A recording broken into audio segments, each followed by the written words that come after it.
Operazione della Polizia di Agrigento e della DDA di Palermo tra Licata e Canicattì, 8 le persone indagate, 4 gli arrestati per traffico di droga e detenzione illecita di armi da fuoco. I carabinieri di Agrigento denunciano 2 soggetti autori di diversi furti tra Porto Empedocle e Realmonte. La Guardia di Finanza scopre un'evasione di IVA per oltre 1 milione di euro. L'assessore all'agricoltura Barbagallo incontra i rappresentanti delle categorie e i sindaci della provincia per la grave situazione idrica e i provvedimenti in cantiere per risolvere il problema.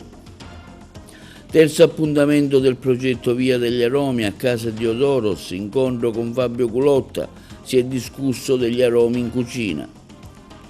L'onorevole Pisano interviene ancora una volta sull'aeroporto di Agrigento. Le parole del ministro Salvini rafforzano il percorso per la realizzazione della struttura. Traffico in tilt stamani presso la via Crispi ai semafori. Per via dei lavori della nuova rete idrica, nessuna presenza delle forze dell'ordine per regolamentare la circolazione. Ultimi giorni per adire al concorso indetto dall'Ordine degli Architetti di Agrigento, la matita d'oro del Mediterraneo.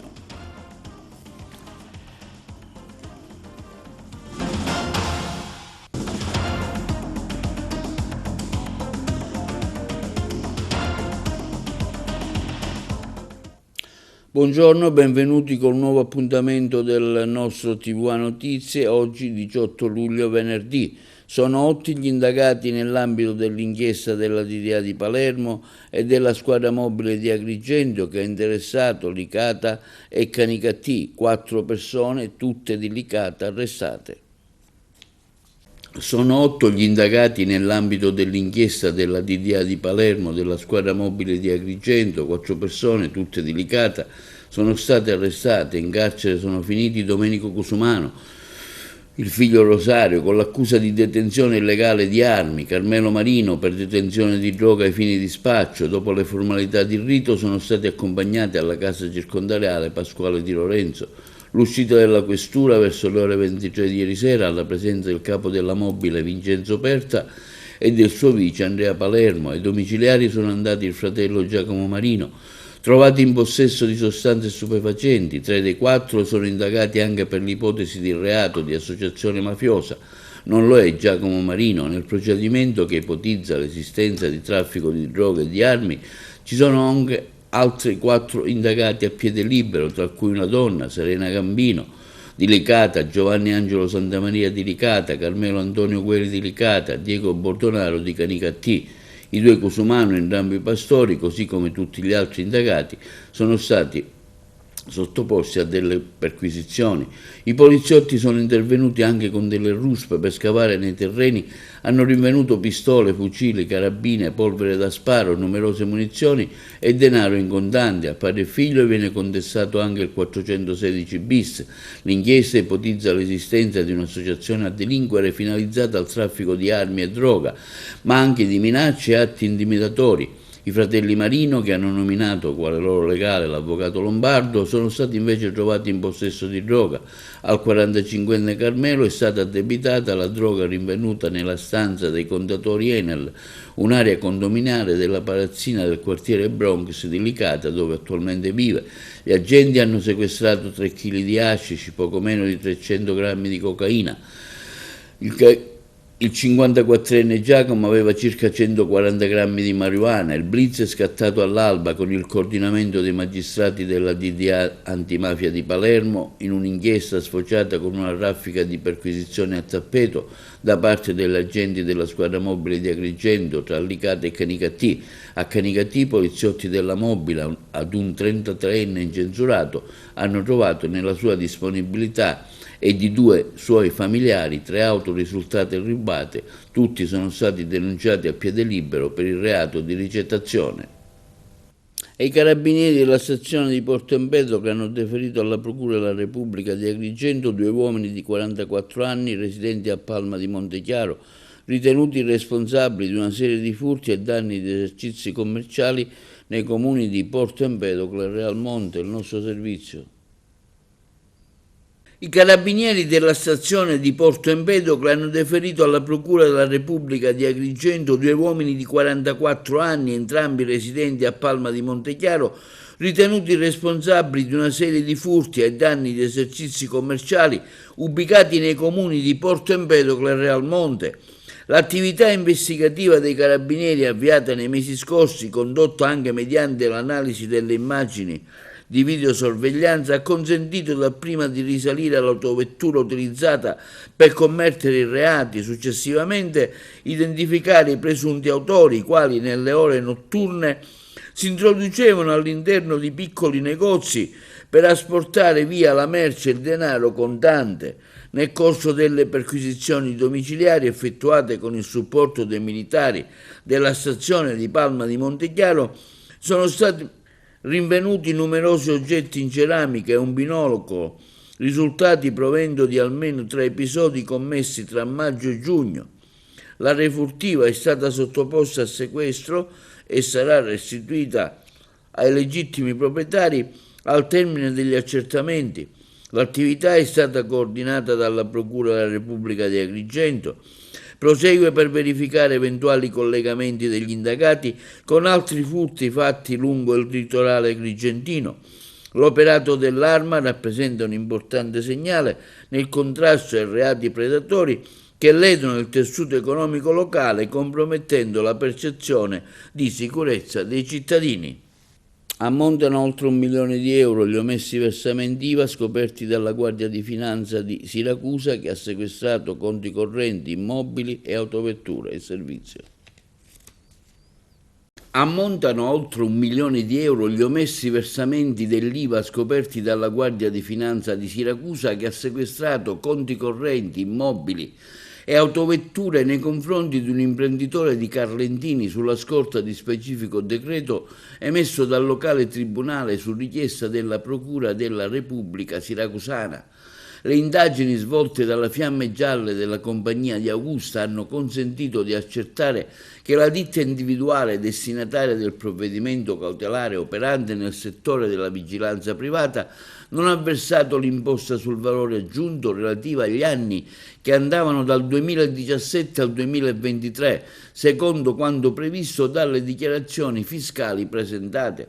Per 3 di queste annualità è stata superata la soglia di rilevanza penale, pari a 250.000 euro, che ha fatto scattare la denuncia del titolare della ditta all'autorità giudiziaria per il reato di omesso versamento dell'IVA in violazione dell'articolo 10 del decreto legge 74/2000 e quindi il relativo sequestro dei beni a tutela del credito.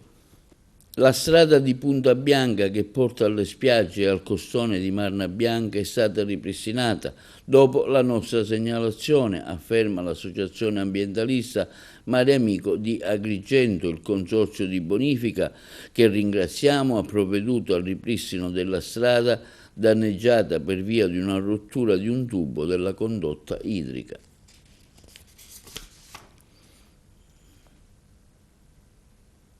L'assessore all'agricoltura Salvatore Barbagallo, in visita ad Agrigento per un incontro sul tema relativo agli interventi infrastrutturali e le prospettive dell'irrigazione collettiva in provincia. L'intervento si è tenuto al Teatro Pirandello. L'intervista. Siamo oggi qua ad Agrigento per illustrare gli interventi che questo governo ha fatto quest'inverno e che ha consentito di accumulare risorse nei serbatoi. Purtroppo nella Sicilia occidentale è piovuto di meno, ma gli interventi che abbiamo fatto appunto quest'inverno, soprattutto sulle traverse, su opere di derivazione secondaria, ha consentito di accumulare volumi idrici consistenti, non sufficienti probabilmente per soddisfare l'intero fabbisogno, però risorse che sono molto importanti. Siamo qua per fare il punto della situazione e anche per esaminare, per confrontarci con gli imprenditori agricoli, per programmare anche l'attività futura. Parleremo anche dei programmi che abbiamo, parleremo della riforma dei consorzi di bonifica che domani entrerà in aula, insomma faremo il punto della situazione nel bene e nel male dell'acqua nella Sicilia occidentale. Lei ha una ricetta per risolvere i tanti problemi che ci sono? Io la ricetta sicuramente ce l'ho, le idee chiare, dobbiamo intervenire per rimettere in sesto i grandi serbatoi su cui sono stati fatti modestissimi interventi nel passato, dobbiamo completare il riefficientamento delle traverse di derivazione, dobbiamo spingere per i serbatoi aziendali, cioè realizzare un programma di investimento per i serbatoi aziendali. Nella prossima finanziaria già ci saranno, nelle variazioni di bilancio di luglio, di primi di agosto, già ci saranno dei segnali in questa direzione. I serbatoi aziendali possono costituire un'ottima soluzione per contrastare la siccità e aumentare la disponibilità idrica per gli agricoltori. Allora, come provare a risolvere i tanti problemi che soffrono gli agricoltori anche del Riberese?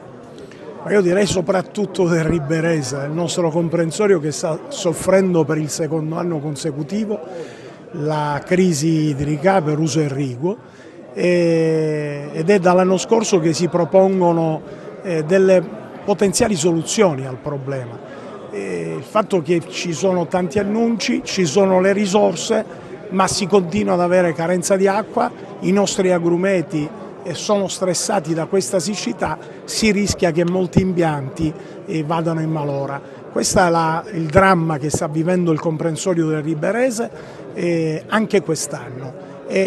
Chiaramente bisogna intervenire immediatamente, bisogna spendere le risorse che ci sono per fare le nuove condutture, bisogna, come chiediamo da 2 anni a questa parte, rivedere il disciplinare con Enel, perché una delle soluzioni già realizzate è quella della bretella che collega la diga di Gammauta alla diga Castello.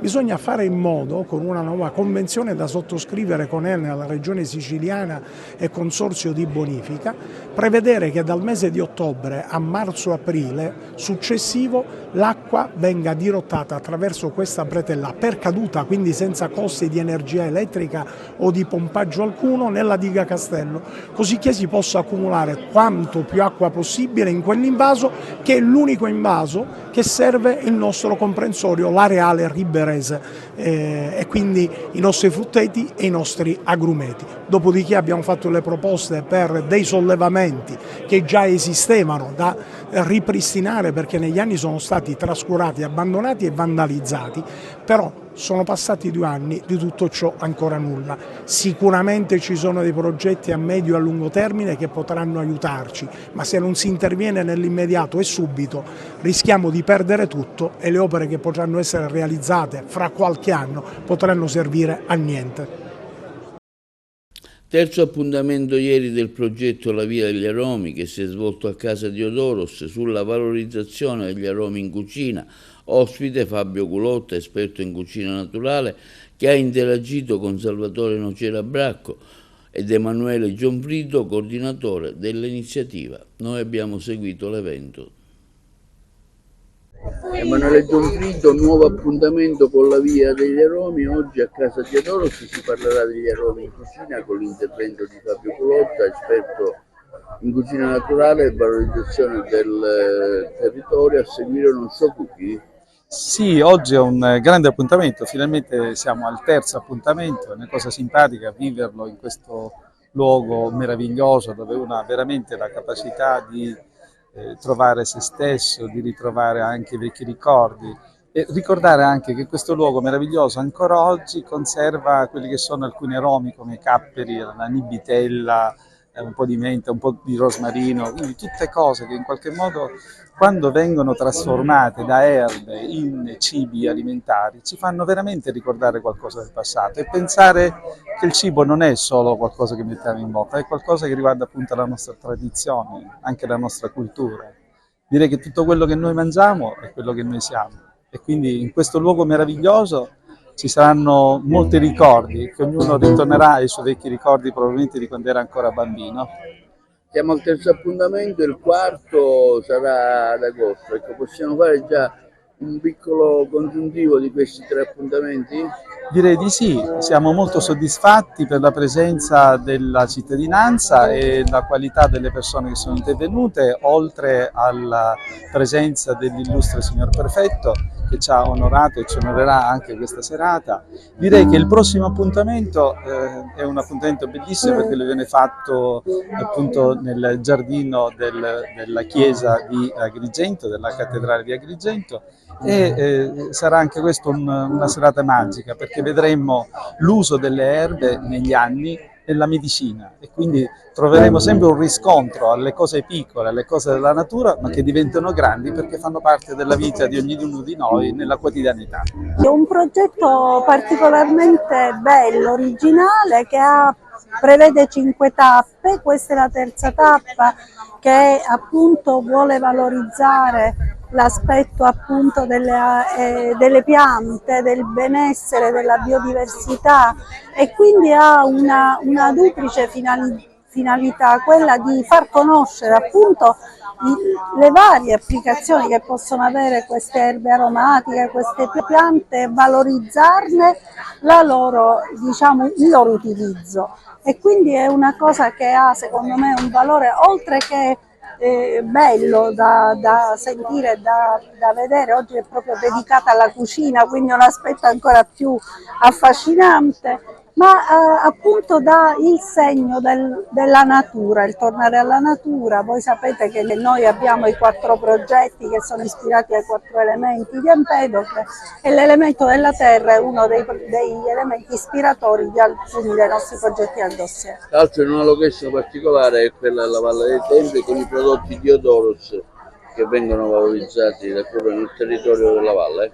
Assolutamente sì, devo dire che ancora una volta va anche detto questo: la Valle dei Templi è spettacolare per ovviamente le testimonianze che abbiamo, i templi che sono, ogni volta che si vedono sembra la prima volta per l'emozione che suscitano, ma è ancora più importante perché è una valle che ora dà anche i suoi frutti, che è stata valorizzata anche da un punto di vista della coltivazione. Questo posto di Odoros è un posto che appunto dove si può gustare proprio il prodotto della terra, coltivato qua, più chilometro zero di questo non ne conosco, e prodotti straordinari, cucinati in maniera naturale, anche all'antica direi, buonissimi, quindi è un giusto connubio veramente straordinario. Finalmente possiamo festeggiare oggi il terzo incontro di Agrigento Capitale della Cultura ed l'incontro assolutamente con la Via degli Aromi, un sposalizio possiamo dire culturale, sociale, di integrazione e soprattutto di valorizzazione del bello. Oggi ci troviamo probabilmente nel cuore, no? Della città, che non rappresenta solo la Valle dei Templi ma rappresenta la nostra identità legata ai greci. Questa identità legata agli aromi oggi la vogliamo fare vivere proprio continuando questa cultura ai giorni nostri e soprattutto volerla trasferire ai giovani. Nocera Bracco è l'animatore fisso della Via degli Aromi, che ogni volta con le sue tante iniziative ci sorprende. Come ci sorprenderai oggi? La sorpresa è una caratteristica che ci riguarda, fa parte del modo di conoscere le cose. Se non ti sorprendi e ti meravigli, passa la voglia. E noi dobbiamo aumentare nelle persone il desiderio di meravigliarsi, e questa terra, il luogo dove siamo, è un luogo che suscita meraviglie. Di volta in volta incontro molte persone, da chimici a esperti naturopati, a chef, a cultori di erbe medicinali, che riguardano un po' tutti gli aromi. Stasera non lo so, ricorderò mia madre che cucinava cose buonissime e chiederò a Fabio come si fa la pasta con i tenneroni.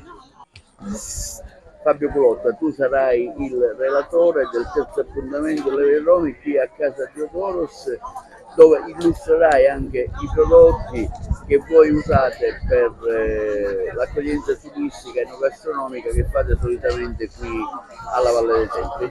Esattamente, Casa di Odoros è un po' l'hub enogastronomico ormai del territorio, visto il suo successo regionale e nazionale che sta avendo. Si parlerà di erbe aromatiche, se ne parlerà nell'uso che se ne fa in cucina di queste erbe, ma anche in un aspetto, sotto l'aspetto nutrizionale. Ma se ne parlerà anche sotto l'aspetto turistico, in quanto il cibo ormai come attrattore turistico crea indotto turistico, porta gente, la gente in questo momento che prenota a Casa Barbadoro spesso lo fa perché coniuga l'enogastronomia con l'archeologia e quindi diventa un tutt'uno, un'esperienza. Ormai il cibo è esperienza, quindi bisogna pensarla in questo modo, non più come nutrizione, ma non più come alimento che nutre, ma come esperienza che crea indotto turistico. Presidente, le posso fare una piccola intervista sulla Via degli Aromi? Lei tra l'altro è intervenuto ricordando proprio alcuni ricordi dei sapori dell'infanzia. È vero, è la prima volta che riesco a partecipare a questo percorso, ma è stata l'occasione appunto per ripercorrere delle sensazioni che si intrecciano con i ricordi. Che ne pensa di questa iniziativa del progetto della Via degli Aromi? Assolutamente apprezzabile perché coglie un aspetto della cultura. La cultura è una sintesi di esperienze, di valori, non solo di nozioni, e quindi da questo punto di vista è un'iniziativa che ha pieno titolo di inserirsi in questa cornice. Le parole del ministro Matteo Salvini sull'aeroporto di Agrigento rafforzano un percorso che oggi è sempre più vicino alla sua realizzazione. Così l'intervento dell'onorevole Calogero Pisano, primo firmatario dell'emendamento poi divenuto articolo di legge, inserito nel decreto legge Sud che prevede la realizzazione dell'aeroporto di Agrigento. Questo è il commento delle dichiarazioni del Ministro delle Infrastrutture e dei Trasporti rilasciate a margine dell'inaugurazione del ponte San Giuliano sulla strada statale 640 degli Scrittori. Agrigento è davvero un passo dalla realizzazione di un sogno che per tanti decenni hanno solo evocato, continua l'onorevole Pisano. Le parole pronunciate oggi da Salvini rappresentano un segnale forte e chiaro. Il governo c'è, il ministero è disponibile e il momento è finalmente maturo. Calogero Pisano rivendica di essere stato l'unico parlamentare della provincia di Agrigento a votare sì alla legge che contiene la norma sull'aeroporto. Antonio De Poli è il nuovo segretario nazionale dell'UDC, il sostegno del coordinatore regionale del partito, onorevole Decio Terrana. Sentiamo l'intervista. Decio Terrana, parliamo di questa nomina del nuovo segretario dell'UDC dalla guida di Cesa ora a quella di Poli. Ecco, lei ha manifestato sentimenti di gratitudine e di fattiva politica nuova. Io ho apprezzato Lorenzo Cesa per il lavoro svolto e il senso di responsabilità che ha avuto, essendo il presidente nazionale della commissione NATO. Ha fatto una scelta di campo, soprattutto in questa fase storica dove si trova sempre all'estero, e dove c'è una richiesta forte di un partito di centro di abdicare, come così si può dire, all'amico Antonio De Poli, ed era giusto così perché Antonio è stato uno dei primi, Antonio è uno che sta sul pezzo e io ci sto accanto, sto lavorando in tutta Italia, io con il mondo, con l'area cattolica, dove sto mettendo assieme tutti quelli che si rifanno alla dottrina sociale, perché il centro non è un fatto geografico, il centro è una questione politica e morale, e la dottrina sociale è fortemente morale perché mette al centro l'uomo, i suoi bisogni, le necessità, la famiglia che oggi non è più considerata, ma soprattutto mette al centro i cittadini che oggi non si sentono più rappresentati da uno Stato, vedono uno Stato nemico. Oggi Antonio abbiamo parlato a lungo perché Cesa ha avuto quella sensibilità, non so per quale ragione, ma ritengo che ha valorizzato molto la mia persona e ne ha parlato per prima con me di questa scelta di campo. E io, scelta di campo che io ho difeso e che alla fine è passata all'unanimità alla direzione nazionale. Io sono il responsabile nazionale enti locali, Antonio è il segretario, ma Lorenzo Cesa resta come presidente del partito perché la sua esperienza è importante ed è necessaria perché è una grande guida. Ma oggi ritengo che Antonio De Poli saprà fare bene e sarà una sorpresa sia per gli alleati ma anche per gli italiani, perché saprà portare avanti quelle necessità e quei bisogni dei cittadini. Traffico in tilt stamani in via Crone per via dei lavori della nuova rete idrica. Il nostro servizio. Traffico in tit stamani presso la via Crispi ad Agrigento per via dei lavori della nuova rete idrica, le auto bloccate per via dei semafori che la ditta che sta eseguendo i lavori ha installato qualche metro più avanti di quello già esistente nelle vicinanze dell'Hotel della Valle. Quando scatta il verde le auto si vedono bloccate al successivo, che nel frattempo è diventato rosso. Ciò provoca un intasamento della strada con le auto che nel frattempo provengono in direzione San Leone, come stiamo vedendo dalle immagini che dimostrano quanto stiamo dicendo. Nessuna pattuglia dei vigili riscontrata a regolamentare il traffico, per cui si è creato un intasamento stradale tra i due flussi di auto, quelli che salgono ad Agrigento e quelli che scendono verso San Leone. Sarebbe stato utile effettuare un senso unico in modo che il traffico potesse essere scorrevole. Giriamo la segnalazione agli organi competenti per ovviare al problema che dura già da diversi giorni. Scade lunedì prossimo 21 luglio il termine ultimo per partecipare al premio internazionale Matita d'Oro del Mediterraneo, istituito dall'Ordine degli Architetti di Agrigento. L'approfondimento. Scade lunedì prossimo 21 luglio il termine ultimo per partecipare al premio internazionale Matita d'Oro del Mediterraneo, istituito dall'Ordine degli Architetti di Agrigento e aperto ai professionisti e autori di progetti di chiese, moschee e sinagoghe realizzate in uno dei 24 paesi del bacino del Mediterraneo. L'obiettivo del premio, ricorda il presidente dell'Ordine di Agrigento Rino Lamendola, è quello di alimentare un confronto culturale nel bacino del Mediterraneo, proponendo l'architettura quale linguaggio universale di confronto tra i popoli in grado di superare le divergenze politiche e talvolta religiose che spesso impediscono un proficuo confronto tra le civiltà della terra. In tal senso la scelta del tema i luoghi di culto nel Mediterraneo è perfettamente in linea con gli obiettivi del premio, che potrà ripetersi con cadenza biennale, coinvolgendo di volta in volta soggetti promotori diversi in relazione al tema trattato. La premiazione avrà luogo in occasione del convegno internazionale che si svolgerà il prossimo 10 ottobre al Teatro Pirandello, nel corso del quale interverranno architetti di chiara fama internazionale come Gwendalina Salimei e Mario Cucinella. Gli interessati per partecipare al concorso potranno seguire le procedure indicate sul sito istituzionale dell'Ordine e sulla piattaforma nazionale concorsi.awn.it. Il Presidente della Regione Renato Schifani chiede una proroga dei poteri commissariali per il risanamento della baraccopoli di Messina. I colleghi di Messina. Il Presidente della Regione Siciliana, Renato Schifani, chiede ufficialmente una proroga dei poteri commissariali per completare il risanamento delle baraccopoli di Messina. Schifani, che ricopre anche il ruolo di commissario straordinario del governo per l'intervento, ha inviato una lettera alla Presidente del Consiglio Giorgia Meloni nei primi giorni di luglio, evidenziando la necessità di garantire continuità amministrativa e operativa. Il risanamento delle baraccopoli e la ricollocazione dei cittadini ancora residenti in condizioni precarie è una priorità assoluta per il governo regionale e per la struttura commissariale, ha dichiarato Schifani.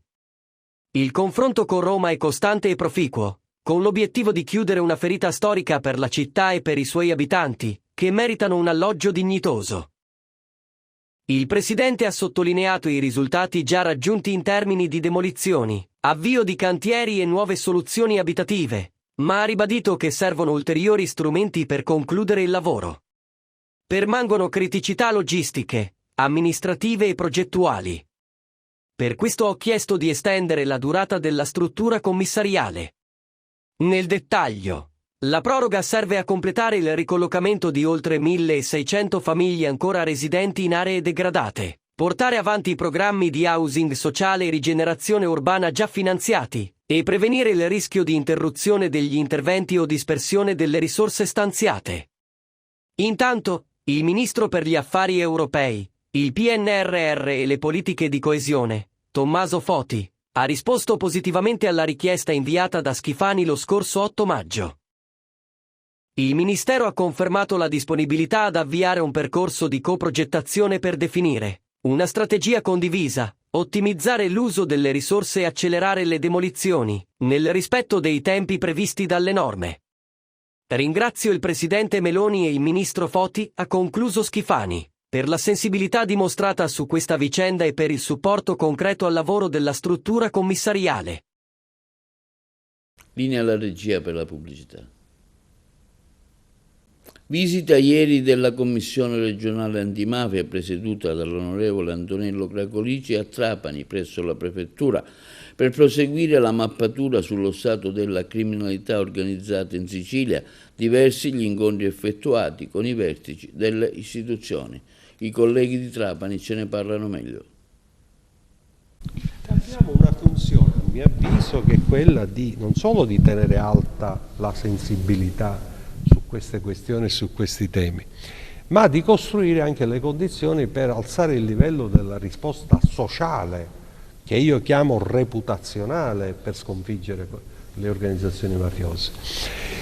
Temo che la Commissione Nazionale Antimafia si sia infilata più nel diventare una sorta di luogo della storia piuttosto che il luogo della cronaca. Cioè, noi abbiamo bisogno sì di conoscere la storia, ma abbiamo bisogno di contrastare nell'oggi Cosa Nostra e non parlare solo nel passato, perché a forza di parlare di passato rischiamo di non vedere cosa ci passa sotto il naso.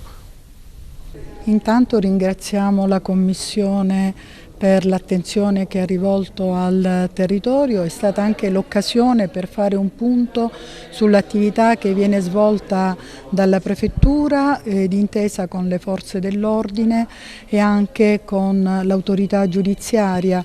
Il territorio di Trapani ha 3 procure, 3 tribunali ed è in stretto collegamento anche con la procura di Palermo.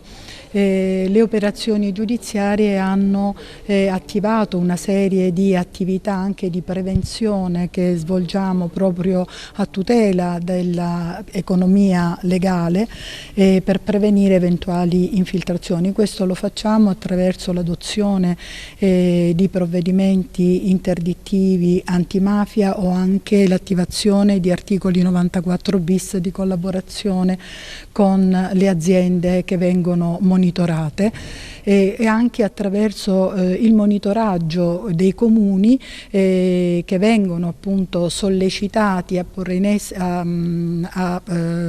rendere trasparente l'attivita dei contratti, dei subcontratti, con particolare riferimento a quelle attività sensibili. C'è un protocollo d'intesa nell'ambito del PNRR che viene declinato a livello provinciale tra la Guardia di Finanza, i comuni della provincia ed è stato esteso anche al libero consorzio, ad ANAS, ad RFI e all'ASL. Questo proprio a riprova dell'attenzione che tutti abbiamo per i circa 400 milioni di euro, parlando solo del PNRR, che interesseranno questo territorio.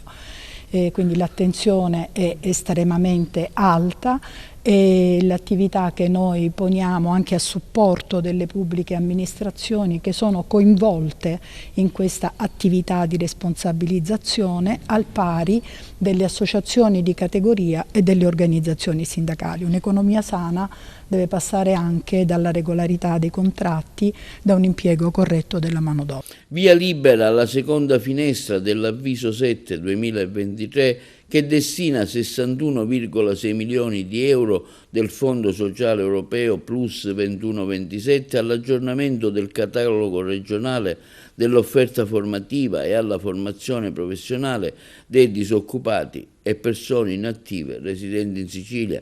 Il governo Schifani, in linea con la strategia europea per un'Europa più sociale e inclusiva, con questa misura intende promuovere l'apprendimento permanente e la riqualificazione delle competenze dei destinatari, rafforzando l'occupazione in Sicilia. I percorsi formativi mirano a coniugare il fabbisogno di conoscenza dei destinatari con le richieste dal mondo produttivo e dell'economia regionale e consentono ai disoccupati di ottenere una qualifica professionale immediatamente spendibile nel mercato del lavoro. accrescere l'occupabilità della popolazione in età lavorativa attraverso l'aggiornamento di conoscenze e abilità coerenti con i nuovi fabbisogni è una priorità del nostro governo, questo quanto dichiarato dal Presidente della Regione Renato Schifani. Questa misura ci consentirà di offrire un'opportunità ai soggetti che per motivi più vari si ritrovano fuori dal mercato del lavoro, ma che possono ancora trovare una strada nella loro vita. Incidente mortale si è verificato a Patti nel Messinese che è costata la vita a un noto imprenditore del settore nautico di Patti mentre viaggiava a bordo della sua moto, è stato travolto da un furgone. Ce ne parlano i colleghi di Messina. La comunità di Patti cerca di affrontare la tragica realtà che ha colpito tutti, quella della prematura scomparsa di Andrea Trimarchi. L'uomo, che aveva costruito un piccolo impero di successi lavorativi nell'area industriale della città, ha perso la vita in un drammatico incidente stradale.